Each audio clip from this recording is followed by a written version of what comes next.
Sydney হুম, মনের মতন কোনো ধরনের দ্বিধা না রেখে যা বলতে চাও তা বলে। সিডনি হ্যাঁ, বললাম তো, বলে ফেলো।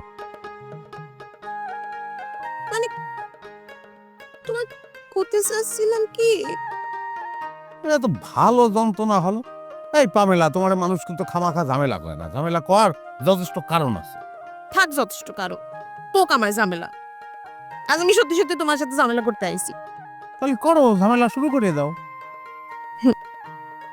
না, আজ তুমি অনুমতি দিলেও আমি ঝামেলা করবো না। আজ না, আমি আমার মনে খুব ডিপ একটা পজিশনেতে তোমার খুব সিরিয়াস একটা কথা করতে আইছি। তুমি আমার আবেগে একদম সিলগালা করে দিবে।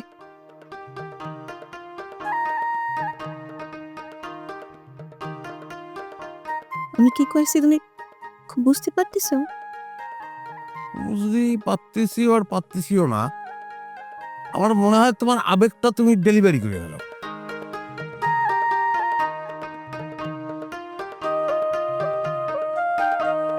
সেটি আমি তোমার অনেক ভালোবাসি।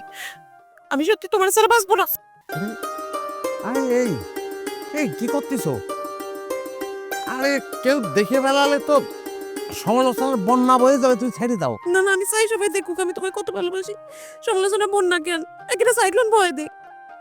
আরে ঠিক আছে, কিন্তু সাইডে ভালোবাসো, শোনো, ছেড়ে দাও। না না, ছাড়বো না। আরে তুমি বুঝতেছো না, আমি একটা ওয়েস্টার্ন মেন্টালিটি বয়, এটা আমার জন্য কোনো ব্যাপার না, এটা আমি নিতে পারবো, সমস্যা নেই। কিন্তু এই গ্রামের লোকজন, তাদের তো এই দৃশ্য হজম হবে না নে। আরে ক্ষতি হলে তোমারই বেশি হবে। না হোক গে আমার গতি, আমি কারো তো আক্কা করি না। আজ আমি বেলাইন ভালোবাসার মুডে আছি। তাই হুমায়ুন চাচা, আসসালামু আলাইকুম। এই যে দেখেন আপনার মেয়ে।